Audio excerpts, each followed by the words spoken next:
Pessoal, muito boa noite. Essa aula está sendo gravada hoje por um motivo muito importante. Tá? Na noite de hoje a gente tentou acessar a plataforma do Blackboard, mas por algum motivo técnico teve alguma atualização no sistema e a gente não conseguiu mais acessar. Então eu estou tomando a liberdade de gravar o conteúdo da aula de hoje para que vocês não fiquem sem o conteúdo, de forma que a gente possa dar continuidade ao nosso desenvolvimento acadêmico sem prejudicar o aprendizado de vocês. Então eu tomei a liberdade de gravar essa aula hoje, disponibilizar numa outra plataforma. Infelizmente eu não tinha contato de ninguém das turmas para poder comunicar com antecedência. Então assim que a gente voltar, eu vou pegar o contato de vocês para a gente poder usar outras plataformas caso a gente venha a ter um problema similar a esse, ok? Então hoje a gente vai dar continuidade ao conteúdo que a gente começou a abordar na semana passada. Então, de qualquer forma, eu espero que vocês tenham curtido um pouco do que a gente viu e a gente vai dar continuidade a esse conteúdo para falar um pouco mais de interface humano-computador e usabilidade, ok? Então, muito bem, que bem. Voltamos aqui, então eu vou colocar aqui na tela e vou mostrar essa telinha aqui para vocês. O que é que está de errado aí, né? Para quem conhece, já dirige, é motorista, deve conhecer algum desses símbolos aí no painel do carro, né? Então alguns deles podem aparecer com mais ou menos frequência, mas boa parte deles aparece para indicar algum problema, alguma coisa importante no funcionamento do veículo. Eu queria chamar a atenção, em especial, para esse aqui, ó, tá? Para esse símbolo aqui, que muita gente deve conhecer, outras não, mas eu quero chamar a atenção mais por conta de uma situação inusitada que eu recebi essa semana por WhatsApp. Eu vou rodar o vídeo aqui para vocês terem uma noção do que eu estou falando, ok?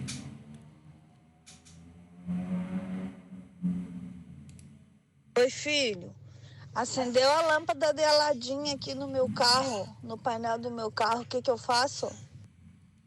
Faz 3 desejos, mãe. Faz 3 desejos.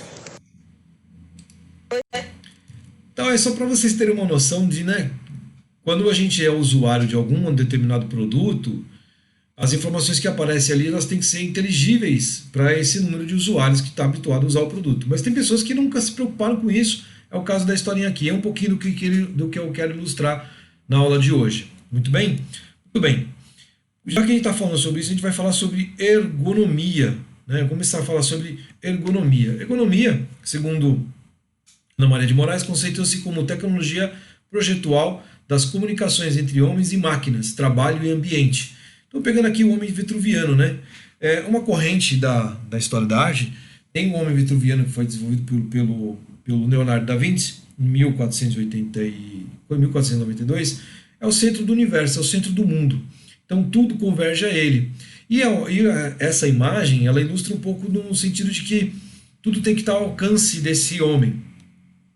Na ergonomia, a gente vai usar esse sentido, né, para a gente poder compreender melhor as características e como desenvolver os sistemas para fazer o uso dessas características do homem em interação com o homem-máquina. Então, a gente vai desenvolver alguns fatores aí que estão ligados à parte mecânica, né, e cognitiva. Então, vamos trabalhar hoje fatores humanos em IHC, modelos de processamento humano de informações, processos de percepção, processos motores, processos cognitivos e processos emocionais.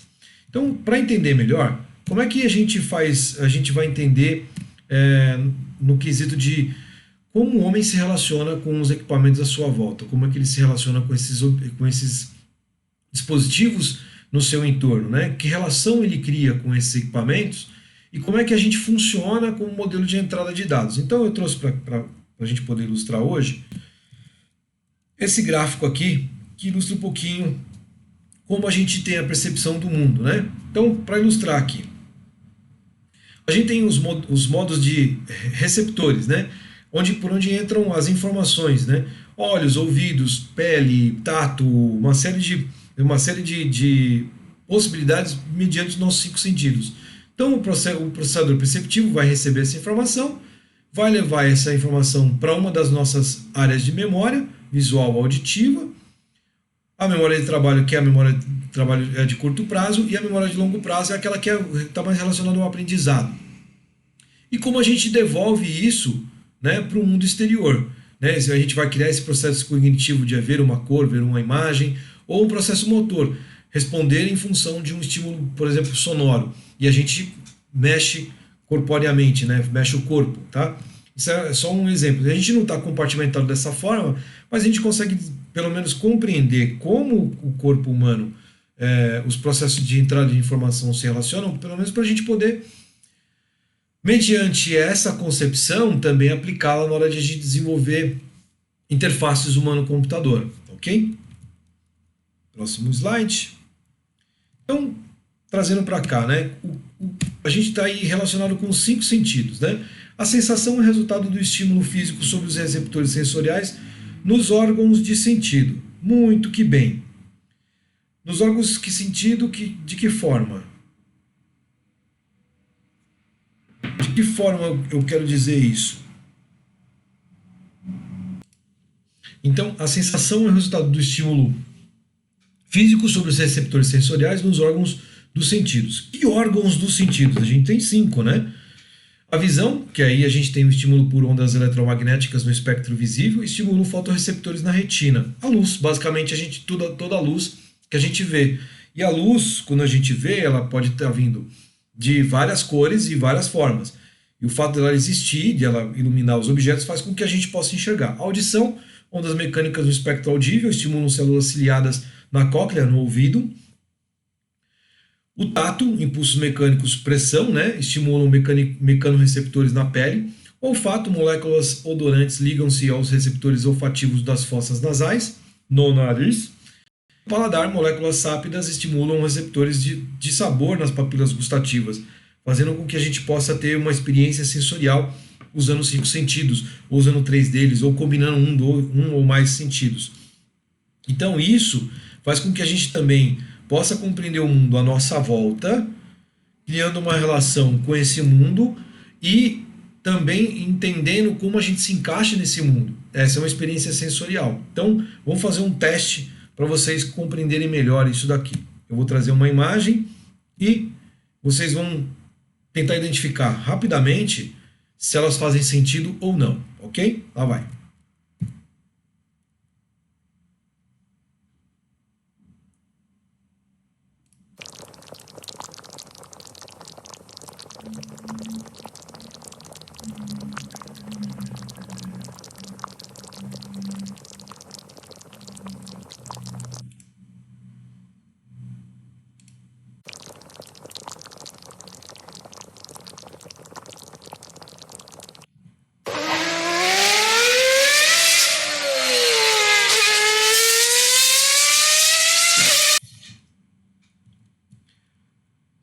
Aparentemente não fez muito sentido, né? Por quê? A gente tem a visão e a audição sendo estimulada por objetos diferentes, né? Isso causa uma certa confusão mental.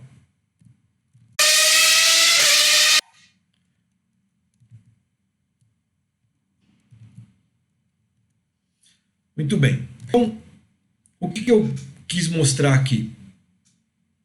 A percepção envolve o processamento da sensação e a tradução dela em uma experiência organizada. Ou seja, a imagem, a cor, o tamanho, a profundidade são as percepções associadas à visão. Então, o fato da gente ver o mundo, observar o mundo, faz com que a gente tenha uma experiência diferenciada, de forma a gente compreender o mundo. Então, profundidade, a sensação de profundidade, ela é organizada no cérebro.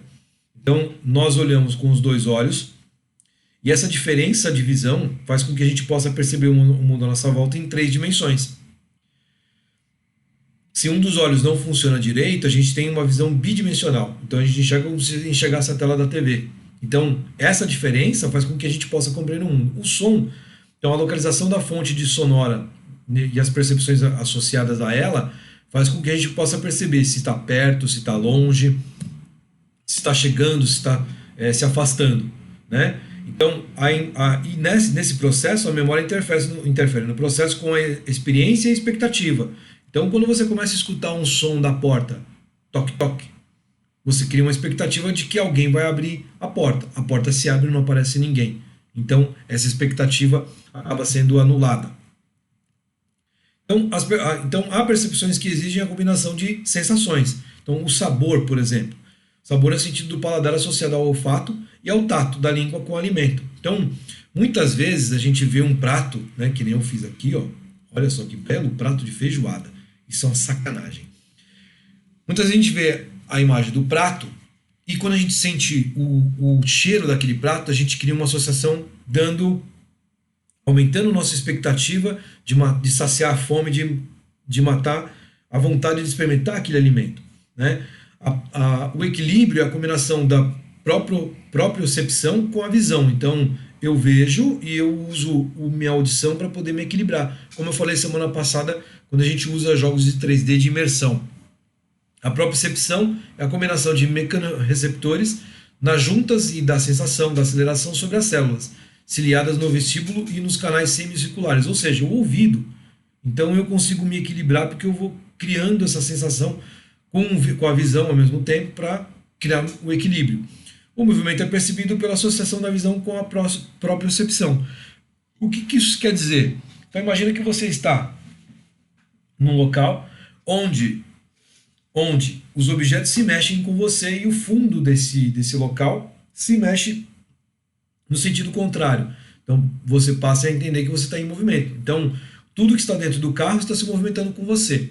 Tudo que está à volta é que passa por você. Então a gente cria a sensação de movimento por conta dessa associação de sentidos, da visão, da audição, do tato, e essa percepção é criada a partir daí. Então quando a gente vê uma imagem de um carro de corrida, a gente passa a associar que o barulho pode ser desse carro de corrida. Então vou fazer a mesma experiência agora, como anterior.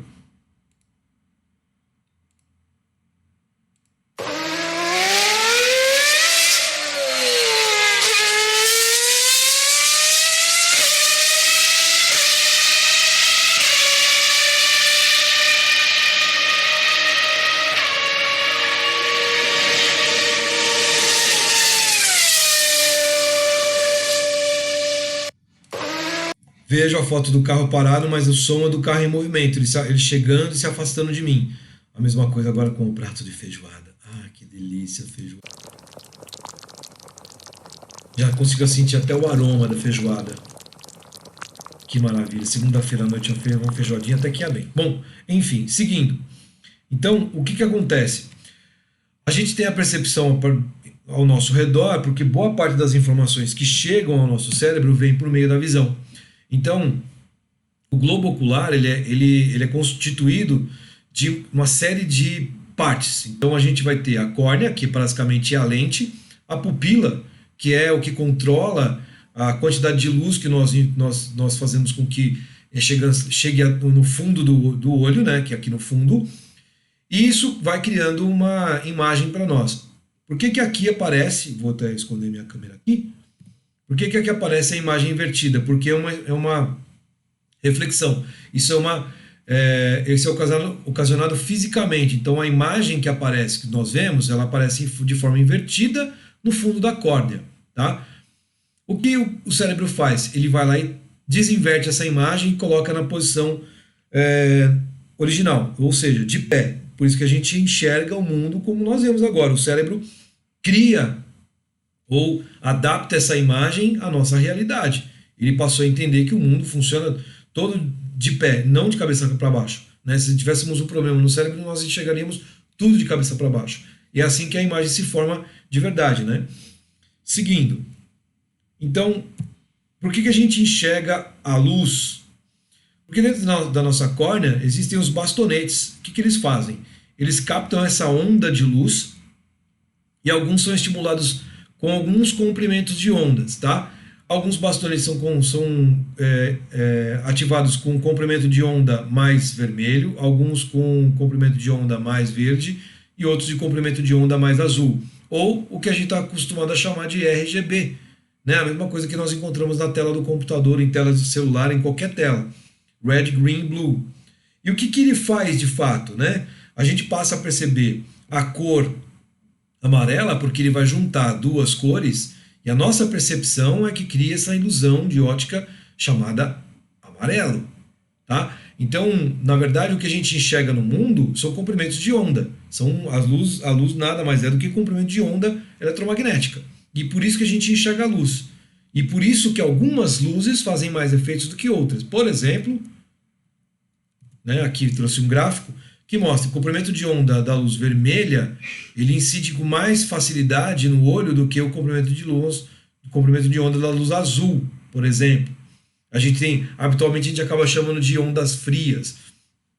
E alguns comprimentos de onda a gente não consegue enxergar. Então aqui a gente tem só os visíveis, 7 cores, tá?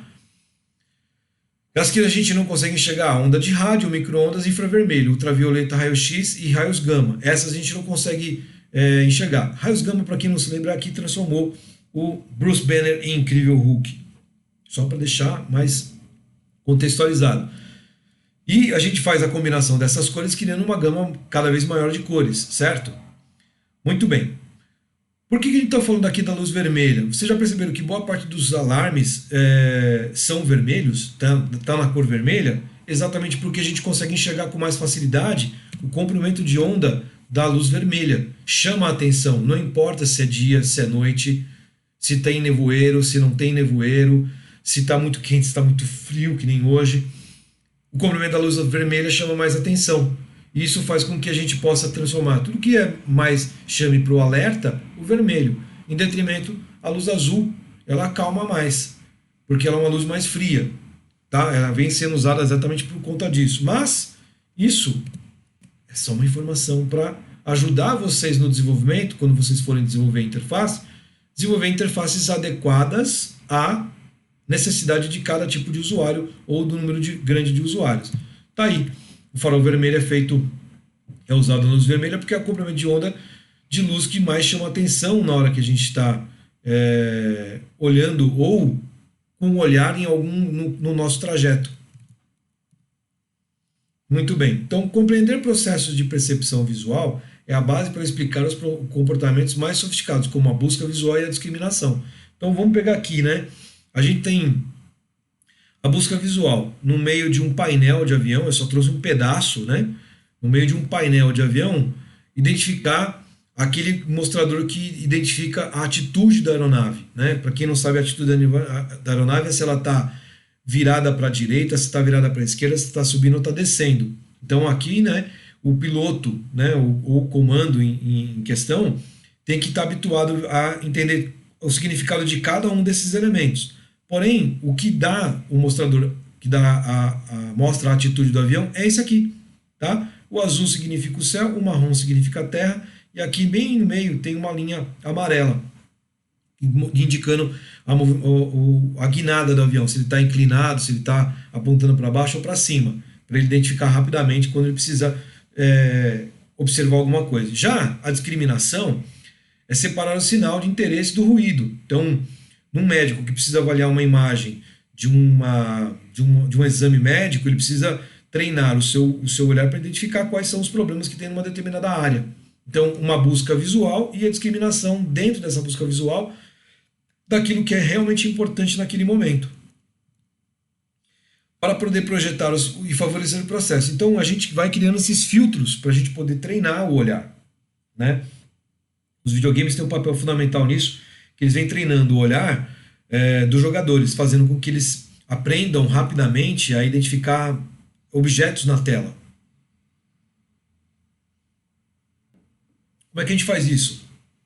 Com filtros. Filtros que causem efeito da proeminência, ajudam a destacar itens. Perdão, está escrito aqui errado.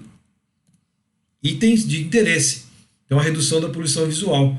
A gente fala tanto de poluição visual em elementos gráficos, e é basicamente isso, é chamar a atenção do usuário para um ponto específico que eu quero que ele preste atenção nele. Então a informação pode ser organizada a partir do conhecimento da estratégia de varredura visual. Normalmente no Ocidente a gente faz a varredura visual da esquerda para a direita, de cima para baixo, tá? Porque nós somos ocidentais. No Oriente eles fazem do lado contrário, da direita para a esquerda, de cima para baixo, ok? Muito bem. E a percepção de fonte sonora, né? Como a audição é omnidirecional, a percepção da diferença de fase entre os ouvidos e o efeito Doppler permite a identificação da posição da fonte sonora.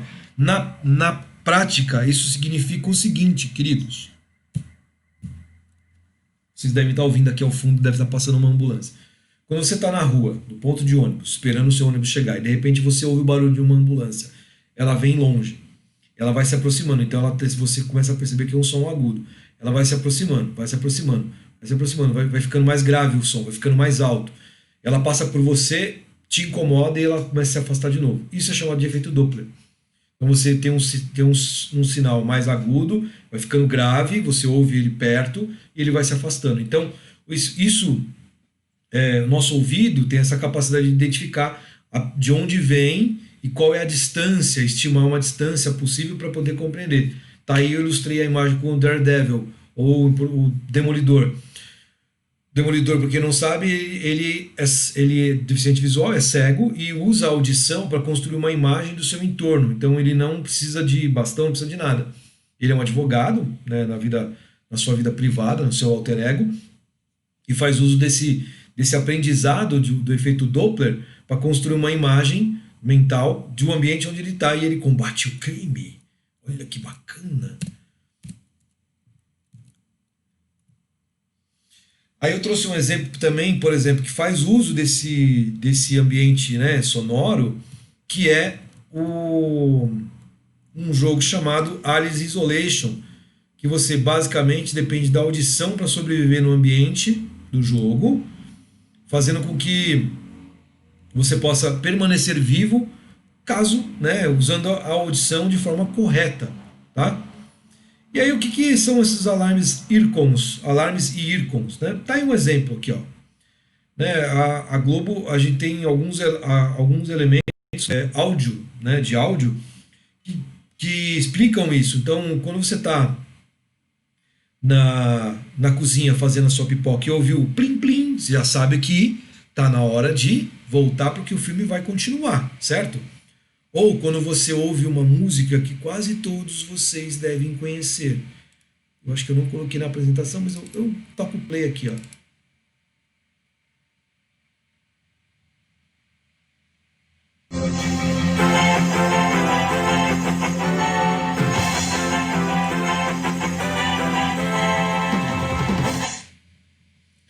Quando você escuta a música do plantão da Globo, você imagina, morreu alguém.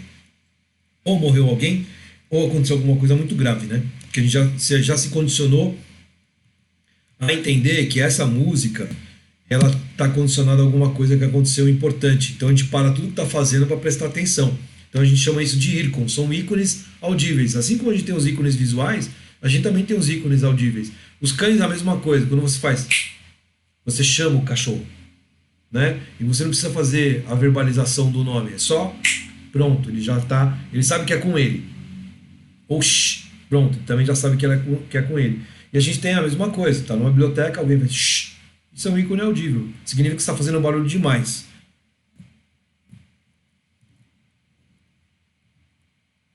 E aí, para exemplificar melhor, né, para entender melhor como a gente tem a relação da percepção, a reação e o movimento. Então, um estímulo auditivo, ele leva entre 130 e 150 milissegundos para ser percebido. E um estímulo visual, entre 170 e 200 milissegundos para ser percebido. Então, significa que o som, por mais que ele se propague no ar mais lento do que a luz, a gente consegue perceber ele melhor. Então, isso dispara uma reação nossa. Quando você escuta uma freada, vai atravessar a rua, você escuta uma freada forte, e aí a sua reação é o quê? É tentar olhar para onde vem aquela freada. E se você se sentir numa situação de perigo, é se movimentar. Então você recua e volta para a calçada. Então, para exemplificar, é basicamente isso. A percepção são os modos de entrada de informação. A reação é como o meu cérebro interpreta aquela informação e processa em alguma coisa.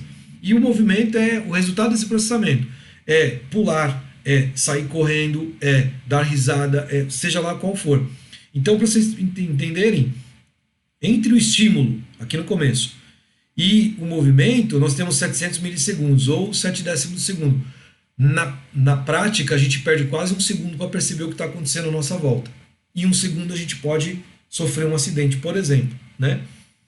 Parece muito pouco, mas a fração de tempo é muito rápida. Então, alguns processos motores acionam a interface de entrada de dados. Então, o mouse, quando a gente mexe com ele, O teclado, quando a gente digita, o próprio aqui eu trouxe de novo a Alexa, né? Como exemplo, a própria Alexa também é estimulado pela voz. E aí eu trouxe o Kinect, que fez muito sucesso aí no Xbox, ainda na versão 1, na versão Xbox 360, depois na versão 1 Xbox One, e foi agora, né, deixado de lado, onde você faz a interação física para você fazer o jogo acontecer. Eu particularmente adorei que eu podia usar o poder Jedi quando eu jogava Star Wars, achava aquilo o máximo, e usava o sabre de luz só com a mão aqui, e usava no jogo. Então isso é sensacional. Uma interação homem-computador é uma coisa muito bacana. Percebam, a interação não está única e exclusivamente a serviço de atividades profissionais, também está no entretenimento. É importante a gente ter consciência plena disso. Então eu trouxe aqui uma coisa importante, a lei de Fitts. O que ele fala, a lei de Fitts? Essa equação aqui é o que calcula a lei de Fitts. Vocês são da área de exatas e conseguem fazer melhor que eu isso daqui. Então, o que ela fala basicamente? É o tempo requerido para mover para uma área-alvo é a função da distância do tamanho do alvo. Então, se eu tivesse uma tela do tamanho dessa apresentação e eu tivesse um botão aqui em cima e eu tivesse um botão aqui embaixo, então eu tenho aqui o voltar e o prosseguir, né? O tempo que eu levo daqui para cá é calculado por essa fórmula. Isso pode desestimular o usuário. Então, qual é a utilidade? Dimensionamento e posição das áreas sensíveis da tela. Basicamente, você define aonde você vai poder clicar na tela. Na prática, é isso aqui. Eu tenho muitos ícones que chamam muita atenção e eu tenho que trafegar entre eles, né, navegando entre eles. Então, o que é mais fácil fazer? Um aqui, acabou. Então, eu uso o espaço da tela e com a lei de Fitts eu consigo calcular quais são as áreas mais sensíveis e mais funcionais para eu poder colocar elementos clicáveis, por exemplo. Qual é o papel da memória nisso tudo, né? A gente está falando de movimento corpóreo, então mecanicamente a gente acaba guardando essa informação e reutilizando no momento oportuno. Mas e a memória? Qual é o papel dela nesse processo? Então a gente vai ter três características aqui da memória. A memória sensorial, a memória de trabalho, que é de curta duração, e a memória permanente ou longa duração. Memória sensorial, eu sinto, eu vejo, eu vou na caixa do banco, eu vejo lá, clique aqui, clicou, digite a sua senha, digitou. Então, é sensorial. A memória de trabalho é de curta duração. Você vai uma vez no caixa eletrônico do banco, acessou a interface. Você volta um mês depois, ela mudou. Aquela memória de curta duração que você usou já foi perdida, é como se fosse a memória RAM.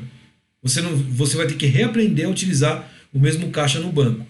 Ou seja, essa memória de curta duração são informações muito rápidas que você usa poucas vezes e deixa lá. E você não usa mais. Sacar um dinheiro, acessar um aplicativo no celular. Agora, a memória permanente é aquele aprendizado que você usa com recorrência. Então, todo dia você entra num determinado sistema, né, no seu trabalho. Você chega um momento que você não precisa mais nem clicar nas coisas. Você já sabe como as coisas funcionam e rapidamente consegue acessar. É memória permanente. Então, aqui, para ficar mais fácil de entender, memória sensorial é icônica, tá? Ecoica e áptica é rápida, né? Icônica, um ícone, é uma informação rápida. A de trabalho, curta duração, eu executo algumas funções, mas é por tempo determinado. E a memória permanente é de longa duração. Então, para isso, eu aqui, ó, separando as duas primeiras, eu necessito de uma atenção maior. E a memória permanente, eu não preciso dessa atenção, porque eu já memorizei aqui, e aqui esse ensaio, né, já faz com que ela funcione automaticamente. Então, particularmente, eu decorei o que eu vou fazer. A primeira vez que você entra no Blackboard, você apanha, que não sabe onde clicar.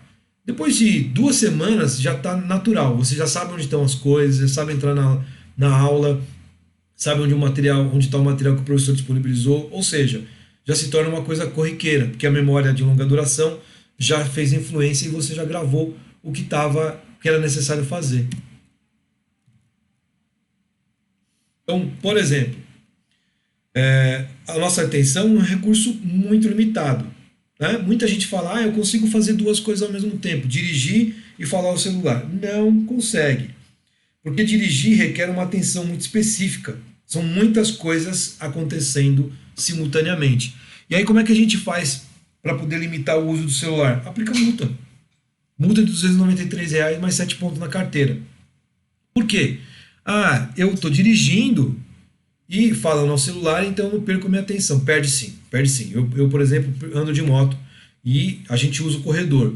Cansei de ver motorista que está usando o celular por 2 segundos, respondendo uma mensagem, e acha que o carro não saiu da trajetória, e sim, ele saiu da trajetória, fechou o corredor, pode pegar um motoqueiro ali, pode pegar o carro do lado, ou seja, a nossa atenção é um recurso muito limitado. Então, quando a gente desenvolve qualquer sistema que a gente precise da atenção desse usuário, a gente vai estipular algumas maneiras para ele aprender rapidamente e usar aquilo durante a atenção dele. Então, usar o telefone durante o trajeto que você está dirigindo, no way. Porém, se você tem um sistema Bluetooth e no meio do seu trajeto você consegue atender a televisão, o telefonema pelo Bluetooth, você ainda consegue manter um certo nível de atenção com a pessoa que está falando com você ao telefone e manter a direção. Tanto que isso é permitido no Código Brasileiro de Trânsito. Ouvir rádio é permitido, a gente consegue ouvir o rádio porque não requer a nossa atenção. Mas quando você quer ouvir uma mensagem específica, você não para o carro, mas você presta mais atenção no que está fazendo. Por exemplo, já perceberam quando a gente está procurando um endereço a gente abaixa o volume do rádio? Estranho, né? E por quê?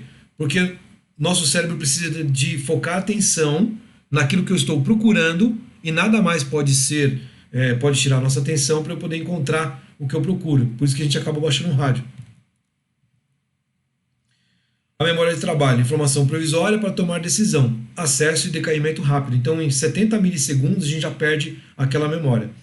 E a capacidade limitada, né? A gente tem uma capacidade limitada dessa memória de trabalho. Eu vou fazer um exemplo aqui. Chunks, né? Chunks é um método que a gente usa de agrupamento de informação. A gente desmembra a informação para o nosso cérebro compreender com mais facilidade. Vamos fazer um teste? Eu vou dar 5 segundos para memorizar esse número.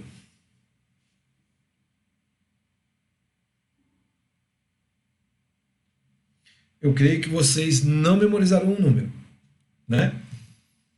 Agora, se eu uso a metodologia, essa técnica Chunks, eu classifico o número da seguinte forma: 55219433302617. É um número de telefone. Percebem? Então a gente separando a numeração fica mais fácil da gente decorar e gravar essa informação. É a mesma coisa que a gente vai encontrar também quando a gente vai desenvolver interfaces. A memória permanente, né? Armazena o conhecimento semântico e procedural. Ou seja, eu faço e executo várias vezes, vou treinando o meu cérebro de modo que ele possa guardar aquela informação de uma forma definitiva. Como é que eu faço isso? Estudando, por exemplo. Eu posso dar essa aula para vocês aqui 2, 3 vezes. Na terceira vez vocês já decoraram boa parte do que eu falei.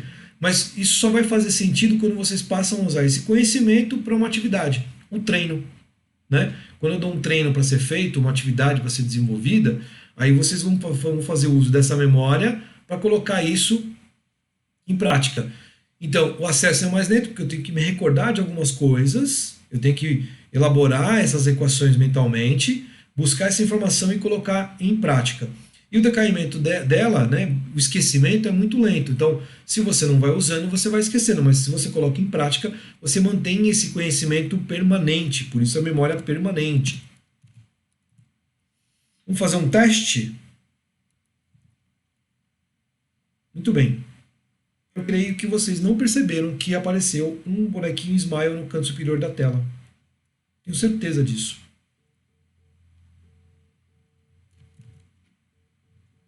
Então vocês não perceberam o símbolozinho do Smile, né? E por quê? Porque vocês não estão acessando nenhuma área do cérebro para procurar aquela informação ali. Quando a gente está acessando alguma área do cérebro, a gente normalmente olha para o canto superior direito, né? Essa aula gravada não tem tanta graça, mas depois eu vou fazer um teste com vocês em sala de aula. Espero que vocês curtam. Então, os processos cognitivos, né? Então, o que eles vão levar? A decisão. Então, em função de uma série de funções, de necessidades, eu tomo uma decisão, correr, bater e correr. Raciocínio, eu tenho que pegar essa informação, raciocinar sobre ela. Solução de problemas. E quais são os condicionantes? Qualidade da informação, se ela for fraca. Se ela for muito superficial, se a aula for muito superficial, você não consegue resolver um problema. Então, qualidade da informação, recurso de interface, então quanto menos recurso eu tiver, mais difícil é resolver a operação. Tempo de ação, se o tempo de ação for curto. Até um tempo atrás, algumas plataformas faziam reload, né, rapidamente da informação. Eu vejo isso em sites de notícia. Você está lá lendo uma notícia e de repente o site deu reload sozinho. Ele achou que não tinha ninguém. E aí você perde toda aquela leitura que você fez.